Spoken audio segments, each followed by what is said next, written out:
قال المؤلف رحمه الله تعالى ونفعنا بعلومه في الدارين آمين. Manakala maksud ayat 86 hingga 89 surah Ali Imran. Ayat mana ni? Ayat sebelum ni dibubuh nombor saja. Dibubuh nombor saja, disuruh cari sendiri. Allah Ta'ala berfirman, kaifa yahdillahu qauman kafaru ba'da imanihim wa syahidu anna ar-rasula haqqun wa ja'ahumul bayyinat. Panjang lagi lah ayat dia ni. Sehinggalah fa innallaha ghafurur rahim. Dia tak bubuh ayat, dia bubuh makna. Ialah memberi amaran dengan mengingatkan sesiapa yang berbalik menjadi kafir. Asal Muslim, lepas tu balik jadi kafir. Atau istilah kita panggilnya istilah murtad, daripada kalimah irtadda, yartaddu irtidad, berbalik, bertukar daripada satu keadaan kepada satu keadaan. Itu dipanggil riddah. Ataupun kita panggil dalam bahasa Melayu kita murtad. Ambil daripada Arab dah tu, murtad tu. Maklum, murtad ni berlaku dengan 3 jalan. Satu, boleh berlaku murtad ni melalui perkataan. Cakap kita boleh menyebabkan kita murtad. Yang kedua, boleh berlaku dengan perbuatan. Yang ketiga, boleh berlaku dengan i'tiqad, dengan pegangan. Itu maklumlah. 3 tu adalah jalan seseorang tu boleh jadi murtad, yakni boleh jadi terkeluar daripada Islam. Dengan beriktikad dalam hati Allah Ta'ala tak ada, ataupun duk main ada ke tak ada Allah Ta'ala ni, berasa macam tak ada ya.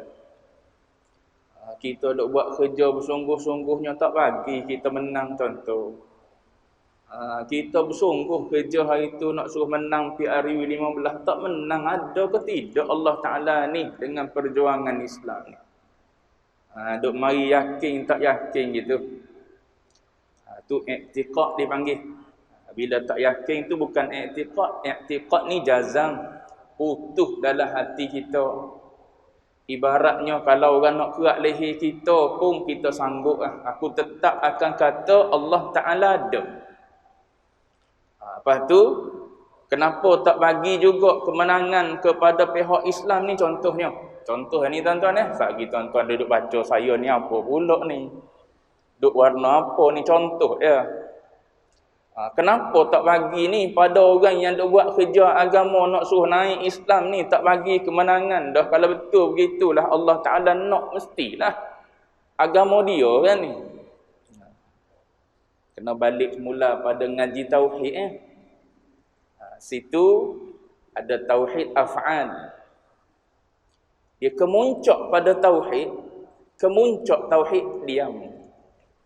Itu kemuncak tauhid. Kemuncak pada tauhid betul-betul menyerap duduk dalam hati diam.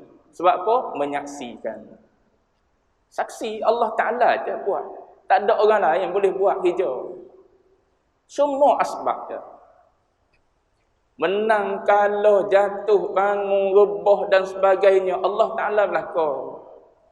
Orang duduk di tauhid diam, tak kata apa, muhasabah diri ya. Ada sebab ni, kenapa ditangguh lagi? Kenapa tak diberi lagi? Tu orang duk cakap tu di luar-luar tu, kita ada dengar jugalah cerita-ceritanya. Belah-belah apa? Belah-belah pantai timur, tempat kubu kuat dan sebagainya. Bukan cerita politik ni, contoh i'tiqad. Duk main dalam hati kita, ya ke tidak ada Allah Ta'ala. Itu dipanggil i'tiqad, tak putus dalam hati. Atau boleh jadi juga orang tu jadi murtad dengan perkataan. Ni boleh jadi banyak. Perbuatan boleh jadi jarang-jarang. Ataupun kita orang mengaji ni dok lah. Dengan perbuatan pergi sembah benda lain, pergi puja benda lain. Kita bunyi bak tawassul tu pun beringat dah kita. Bunyi orang duk bincang bak tawassul, bak istighasah. Padahal khilaf lagi di kalangan ulama boleh tak boleh. Tu pun kita berasa bimbang dah. Takut-takut jatuh pada syirik dan sebagainya. Padahal ulama ada hujah, ada dalil, ada sandaran lagi bak tawassul dan istighasah ni. Tu pada perbuatan, tak nak langsung. Kalau boleh perbuatan kita ni boleh menyebabkan kita jadi syirik ataupun murtad. Tapi perkataan ni kadang-kadang tanpa kita sedar, dia tak kira sedar tak sedar.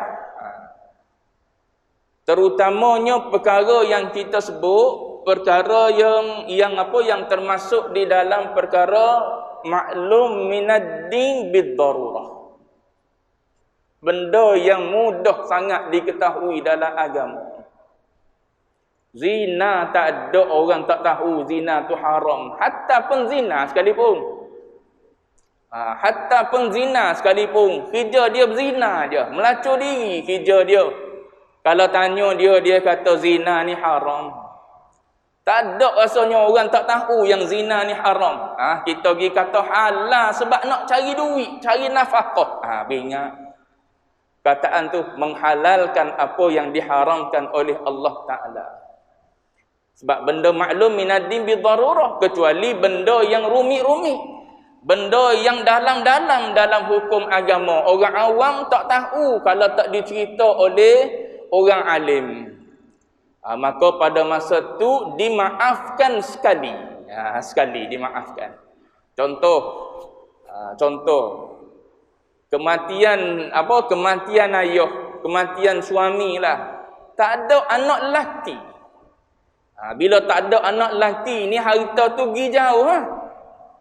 Bila pergi jauh, contoh katakanlah pergi kepada pak saudara. Dia kata mana ada pergi ke pak saudara. Tak logik lah.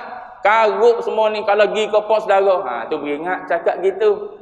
Sebab kita tak ngaji tu. Kali-sekali kalau kita sebut sekali dengan sebab kita tak tahu.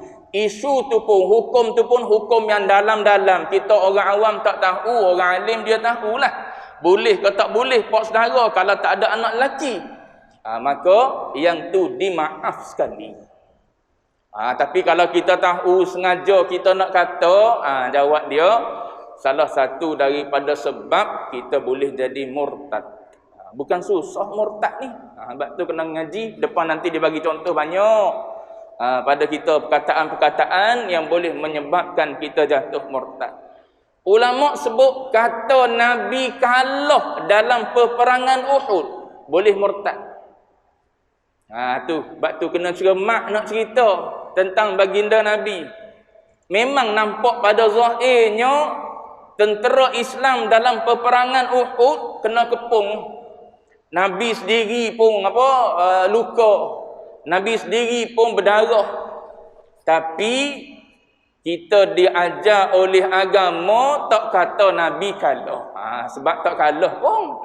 Tanya orang strategi dia tahu lah. Cuma nak sebutnya ialah kalau kita kata Nabi kalah pun ada ulama kata boleh jatuh murtad. Ingat. Kata Nabi manusia biasa apa dengan kita? Ingat. Sebab Muhammadun basyarun wa laisa kal basyari. Muhammad mu tengok zahir dia memang macam basyar, memang manusia, ada kepala, ada tangan, ada kaki macam kita. Ada perasaan sedih, ada perasaan gembira, ada perasaan duka, ada perasaan itu ini dan sebagainya. Hidup dia pun tidur bangun macam kita juga.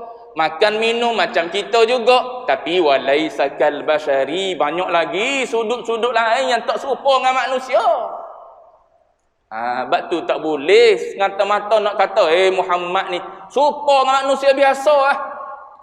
Tu beringat cakap macam tu. Perkataan-perkataan yang boleh membawa kepada terbaliknya agama Muslim kita, Islam kita ni kepada agama yang lain, ataupun tak beragama bila keluar daripada Islam. Sebab kita tak masuk agama lain, cuma terkeluar daripada Islam. Macam contoh dalam gurauan, dalam bergora. Contoh, tuan-tuan ni boleh jadi tak berlaku, sebab tuan-tuan ahli ibadah. Orang yang penting puasa Ramadan, orang nakad dah lah ni, orang yang penting puasa Ramadan ni. Bila orang tanya dia, kenapa mu tak puasa Ramadan ni, orang puasa belaka ni? Dia kata, aku bukan Muslim. Lepas tu dia bergelak. Dia tahu tu perkataan dia sebut tu. Dia bukan nak kata dia tak Muslim, dia Muslim, tapi dia bergurau, dia panggil. Al-Imam Az-Zarkashi mengatakan, faqad kafar, kufur. Sebab tu kena ngaji bab murtad ni. Takut kita bercakap, kita bergurau. Kita ni dah lah suka bergurau. Pas bergurau pula lebih-lebih kita kadang-kadang. Melibatkan bab agama kadang-kadang. Ada orang tengok je orang pakai kopiah, nampak rambut ni gini, pakai kopiah gini. Nampak rambut. Oi, Yahudi mu. Jangan gopoh. Gopoh betul nak tuduh orang. Ngaji dulu. Keluar daripada Malaysia ni kita tengok ulama belah-belah Arab tu ramai pakai kopiah nampak jambu depan ni.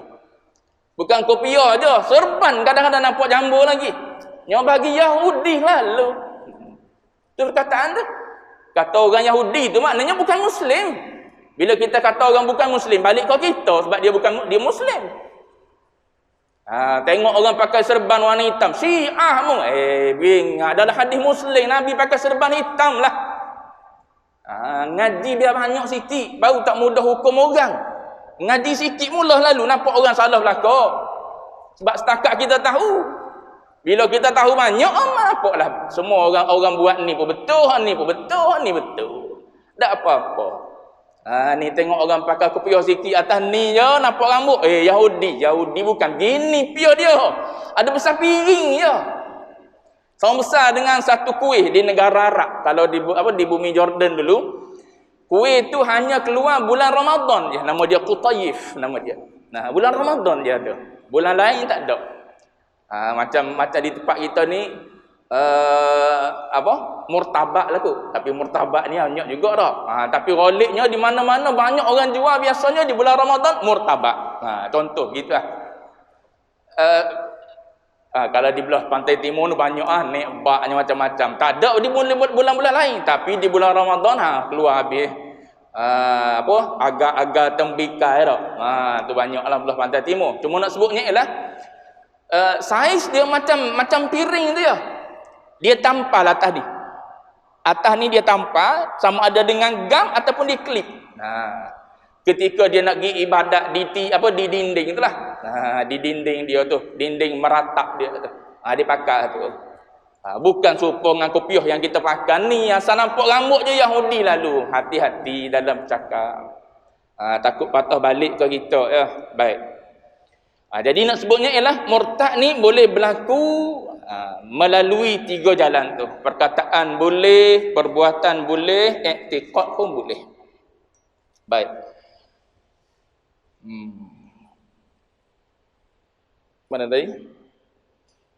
Mengingatkan sesiapa yang berbalik menjadi kafir setelah ia percayakan keesaan Allah Ta'ala, kerasulan Nabi Muhammad sallallahu alaihi wasallam dan kebenaran perkara-perkara yang disampaikan oleh baginda sallallahu alaihi wasallam, maka tidaklah ada harapan bahawa orang itu akan dibalas baik oleh Allah. Tu kalau orang murtad gitu lah. Tak diharap tu maknanya jangan putus harap. Kalau orang yang murtad kemudian sedar daripada kemurtadan dia, maka apa jalan, apa cara dia nak buat? Dia kena bersyahadah balik. Dia kena betul balik. Kalau katakanlah dia kata sebelum ni aurat menutup kepala ni bukan wajib. Menutup kepala ni tak wajib lah. Buka rambut, nampak rambut tu free hair tu. Bukannya wajib kena tutup, tak apa tak tutup pun.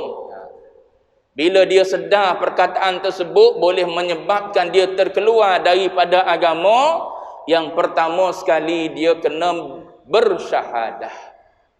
Syahadah balik sebab Nabi pun sebut dalam satu hadis dia, Nabi kata jaddidu imanakum bila ilaha illallah. Nabi suruh kita ni sentiasa perbaharui iman dengan memperbanyakkan sebut la ilaha illallah. Takut tak sedar keluar perkataan tertentu ataupun buat sesuatu yang tertentu, tambah kita dalam jahil ni pula lagi lah. Maka mula-mula sekali bersyahadah dengan kalimah syahadah. Lepas tu bertaubatlah pada Allah Ta'ala. Allah Ta'ala ni dia sebut di hujung ayat 86-89 tu pun fa innallaha ghafurur rahim. Allah Ta'ala walau keadaan begitu besar sekalipun jenayah yang kita buat, murtad ni jenayah dalam Islam. Depan nanti dia sebut ada hukuman dalam Islam ni bagi orang yang murtad. Cuma dilaksana ke tidak je di satu-satu negara tu. Dalam Islam kita ada hukuman dia. Sebab kena selesaikan jenayah ni. Kalau tak dia bawa kepada huru-hara dalam negara. Baik. Dalam ayat 89 tu Allah Ta'ala tutup illal ladzina tabu min ba'di dzalik. Tu kalau dia bertaubat selepas daripada dia sedar, maka dia pun mengucap balik, maka dia kena tarik balik perkataan yang dia sebut sebelum ni. Dia kata aurat kepala ataupun rambut tak aurat tak perlu tutup. Maka dia kena bagi tahu rambut adalah aurat yang wajib ditutup. Dia kena pegang gitu. Kalau dia seorang-seorang diri dia ataupun tak ramai, maka dia sebut seorang-seorang diri dia. Tapi kalau khalayak ramai, kena khalayak ramai, dia kena bagi tahu. Tambah-tambah dia penceramah pula contohnya. Dia berceramah pada orang ramai, dia beritahu. Dia kata kalau bekerja sebagai pelacur untuk cari nafkah tak apa, halal. Kena cerita di khalayak ramai juga. Tu sebagai jalan taubat dia pada Allah Ta'ala. Lepas tu kata ulama, lepas daripada tu serah pada Allah Ta'ala. Terima ataupun tak terima tu serah pada Allah Ta'ala lah pula soal itu. Baik. Cuma habislah amal ibadat yang kita buat selama ni, faqad habita amaluh, kata Allah Ta'ala dalam ayat lain. Baik. Mana tadi? Dan kebenaran perkara-perkara yang disampaikan oleh baginda sallallahu alaihi wasallam, maka tidaklah ada harapan bahawa orang itu akan dibalas baik oleh Allah, bahkan dikutuknya dan dikenakannya azab siksa yang berkekalan selamanya. Ini kalau tak bertaubat pada Allah Ta'ala, kekallah dia dalam neraka, kecuali ia bertaubat dan kembali kepada Islam serta memperbaiki segala apa yang telah merosakkan Islamnya. Kena betul balik kalau perkataan yang dia sebut tu. Dia sebut sebelum ni mengharuskan suatu yang diharamkan dengan ijma' contohnya.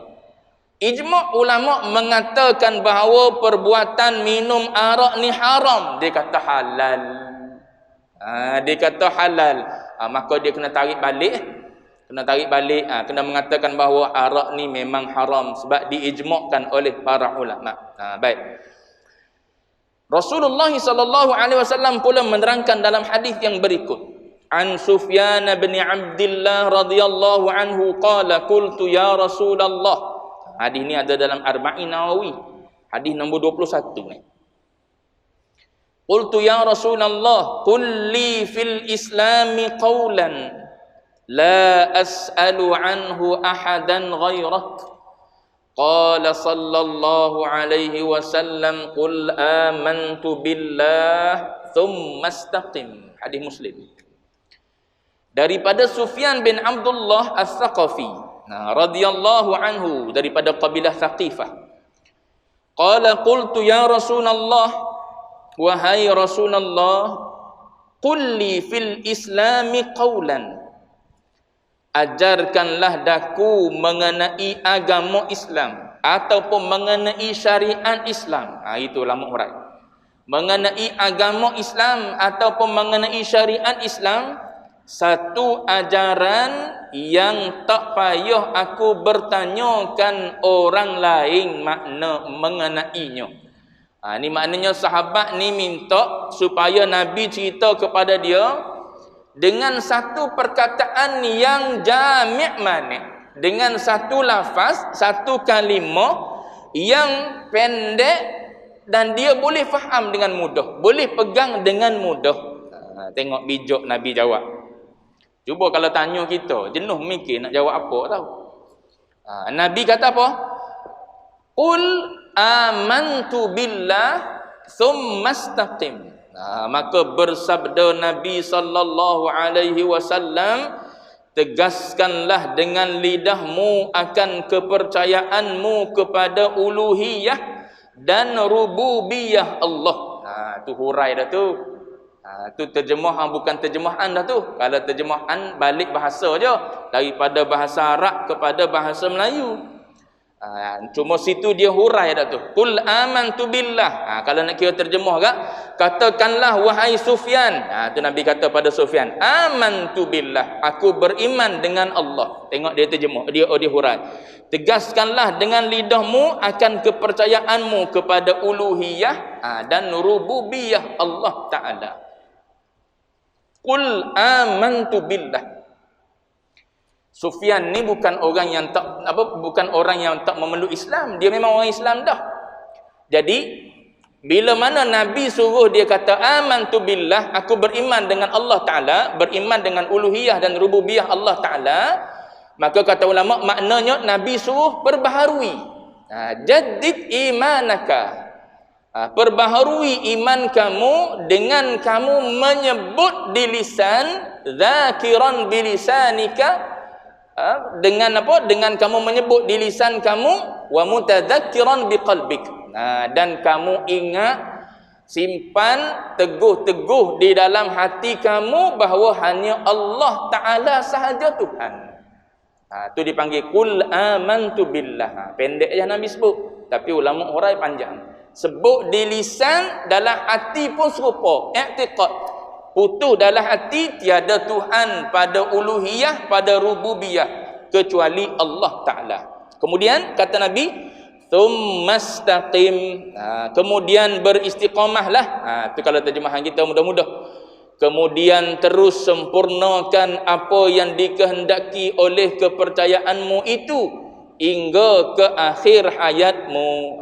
Apa benda istiqamah ni? Ada ulama kata, kekallah kamu berada di atas melakukan segala suruhan Allah Ta'ala dan meninggalkan segala larangan Allah Ta'ala. Itu fahaman mudah pada istiqamah. Lepas tu ulama kata betul lah, istiqamah ni adalah sesuatu yang hanya boleh dilakukan oleh akabir je, oleh orang-orang besar, orang-orang hebat je yang boleh beristiqamah ni. Sebab tu dalam ilmu kesufian, dalam tasawuf, ahli sufi mengatakan al-istiqamah khairun min alfi karamah. Tu orang tasawuf kata istiqamah ni adalah lebih baik daripada 1000 karamah lagi. Kita nak karamah, maknanya orang sufi nak istiqamah. Bahkan bagi dia istiqamah itulah karamah. Sebab susah nak dapat duduk di atas semua suruhan Allah Ta'ala, meninggalkan semua larangan Allah Ta'ala. Tu ulama sebut, nak melangkah kaki yang kamu nak langkah tu, sebelum langkah tu pastikan dulu kamu melangkah di tempat yang kamu boleh kutip pahala. Kamu nak mengambil, tangan kamu nak mengambil sesuatu, tengok dulu tangan kamu mengambil tu sesuatu yang boleh mendatangkan pahala pada kamu. Kamu nak mendampingi seseorang, dampingi seseorang yang kamu tengok dulu dia boleh tolong kamu bawa kepada Allah Ta'ala. Apa kita mana kira kaki nak langkah pergi ke mana, pergi je ikut sedap. Tangan kita nak belek apa di telefon, belek ikut sedap tu semua kita. Sebab tu payah nak boleh istiqamah. Kalau boleh istiqamah, itulah karamah yang paling mahal sekali. Lepas tu ada ulama sebut, Kalau nak tengok cerita-cerita karamah daripada kalangan sahabat-sahabat Nabi, tak banyak dia kata cerita tentang karamah yang berlaku pada sahabat-sahabat Nabi. Padahal sahabat-sahabat Nabi ni lebih tinggi daripada para awliya illahi salihin lah. Tapi nak dengar cerita-cerita karamah daripada sahabat-sahabat ni susah siapa dihitung. Tapi daripada ulama-ulama sebelum daripada kita, banyak kita dengar karamah. So adakah sahabat lebih rendah daripada orang yang datang kemudian? Dah lah. Tapi sahabat adalah orang yang paling istiqamah. Sebab tu ulama tasawuf mengatakan istiqamah adalah lebih baik daripada karamah. Ada orang boleh karamah tapi tak istiqamah. Tak nak gitu. Nak istiqamah lebih penting daripada karamah. Tu istiqamah, duduk di atas semua taat Allah Ta'ala. Lepas tu tinggal segala manhiyat, segala yang dilarang oleh Allah Ta'ala. Lepas tu banyak lagi lah huraian dia. Ada ulama kata istiqamah ni taubatun bila israr. Sentiasa bertaubat kepada Allah Ta'ala. Duduk dalam keadaan bertaubat. Tak pernah ada satu dosa yang dilakukan berterusan. Payah, benda susah lah kau. Kita buat dosa secara berterusan. Apa? Ngata orang. Hari ni kalau tuan-tuan baca konten yang ditulis oleh Dr. Zulkifli Al-Bakri, sedap ditulis. Nasihat yang terakhir dia kata untuk suasana PRU 15. Setelah apa yang berlaku dah, dia kata terimalah dengan dada yang lapang. Dia kata berhentilah daripada mencaci maki sesama kita. Tu benda tu berlaku banyak-banyak sangat tu. Tak kira dalam alam maya tak alam maya lah. Bahasa-bahasa caci maki tu dah jadi macam tak berdosa dah. Tu yang ulama sebut tu, man lam ya'udda kalamahu minal amal. Siapa-siapa yang tak anggap perkataan dia tu daripada amal, tu dia bercakap ikut suka dia tu. Tapi kalau orang mengira perkataan yang keluar di mulut dia tu boleh jadi amal, boleh jadi dosa pahala, dia beringat nak sebut apa-apa pun mulut dia. Pas kita bukan mulut saja, hak mulut itulah kita terjemah, tulis tu dalam tulisan kita. Tu di antara nasihat terakhir dia kata. Dia tuju nasihat tu dia tag pada apa? Pada PM yang ke-10. Sedap bacaan tulisan dia. Baik, cuma nak sebutnya ialah ada ulama mengatakan istiqamah ni adalah taubatun bila israr. Duduk dalam keadaan bertaubat pada Allah Ta'ala. Tak pernah membiarkan dosa dan maksiat tu dilakukan berterusan. Tu istiqamah. Ada ulama mengatakan amal bila futur. Duduk dalam keadaan beramal tanpa ada rasa jemu. Pas kita jemu lebih banyak daripada beramal. Beramal dah lah tak istiqamah dah, jemu lagi mari kita dalam beribadat pada Allah Ta'ala. Maknanya kita tak istiqamah lagi lah. Sebab tu duk minta dengan Allah Ta'ala ihdinas siratal mustaqim tu. Mustaqim tu daripada istiqamah lah juga tu. Jalan yang lurus tu. Jalan orang yang lurus, jalan orang yang beristiqamah di atas jalan tersebut, atas jalan taat pada Allah Ta'ala, atas jalan tinggal maksiat pada Allah Ta'ala. Tu salah satu daripadanya ialah duduk di atas amal tanpa ada rasa jemu. Beramal tiap-tiap masa. Buat satu amal walau sikit tapi berterusan, atau orang panggil istiqamah. Ikhlas bila iltifat, ulama kata. Jiwa duduk dalam keadaan ikhlas, tak pernah berpaling. Itu istiqamah. Payah. Sebab tu ulama kata istiqamah ni ghalibnya biasanya boleh pada orang akabir, orang yang besar-besar. Tapi benda tak mustahil. Kita usaha nak dapat, Allah Ta'ala boleh bagi. Kita usaha minta dengan Allah Ta'ala, Allah Ta'ala bagi pada kita orang sifat istiqamah yang Nabi sebut dalam hadis ni. Baik. Berdasarkan keterangan yang tersebut, alim ulama mengambil kesimpulan bahawa tiap-tiap seorang wajib menjaga iman dan Islamnya dari sebarang i'tiqad. Dulu kalau tuan-tuan ingat tahun bila? 1990, lebih kurang gitu lah. 90-an, 1997, Lina Joy yang pernah gempar di Malaysia nak tukar agama Islam kepada Kristian. Sebab apa jadi gitu tu? Sebab tak erti agama. Na'udzubillah lah, minta jauh daripada anak beranak kita. Tu di antara amalan yang Nabi ajar pada kita, minta di pagi dan di petang tu, Allahumma inna na'udzubika an nusyrika bika syai'an na'lamuh. Minta jauh dengan Allah Taala, mensyirikkan Allah Taala dengan dalam keadaan kita tahu. Wa nastaghfiruka lima la na'lamuh. Minta istighfar, minta maaf dengan Allah Taala kalau kita buat sesuatu dalam keadaan kita tak tahu. Tu beringat, duduk dalam keadaan beringat. Sebab tu kena ngaji bab iman supaya tak jatuh pada murtad. Wajib menjaga iman dan Islamnya dari sebarang i'tiqad, perkataan dan perbuatan. Ini 3 yang saya sebutkan tadi, boleh menyebabkan seseorang itu murtad. Dan perbuatan yang menyebabkan rosaknya iman dan Islam. Rosaknya iman dan Islam dinamakan riddah, yang ditakrifkan oleh ulama seperti berikut. Ini ulama bagi definisi. Riddah artinya berbalik, menjadi kafir setelah beragama Islam. Dan orang yang melakukan yang demikian dinamakan murtad. Perbuatan dia tu dinamakan riddah. Orang yang berbalik tu daripada Muslim, molek-molek keluar daripada perut mak Muslim, ayah Muslim, tiba-tiba dengan sebab tak mengaji tentang agama ni, duk mempermain-mainkan agama. Mana ada hudud ni wajib, tak sesuai dah zaman kita. Sebut contoh ni tuan-tuan tak wajib dah, tak sesuai zaman kita. Apa kerak-kerak tangan ni, apa sebab-sebab ni, apa rejam-rejam ni, tu semua tu boleh menyebabkan seseorang tu boleh jatuh murtad.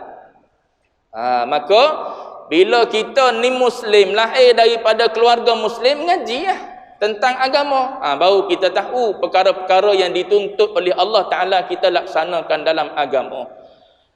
Jadi dia kata berbalik setelah beragama Islam, dan orang yang melakukan yang demikian dinamakan murtad. Baik, riddah ialah seburuk-buruk dan sekeji-keji jenis kufur, kerana orang yang murtad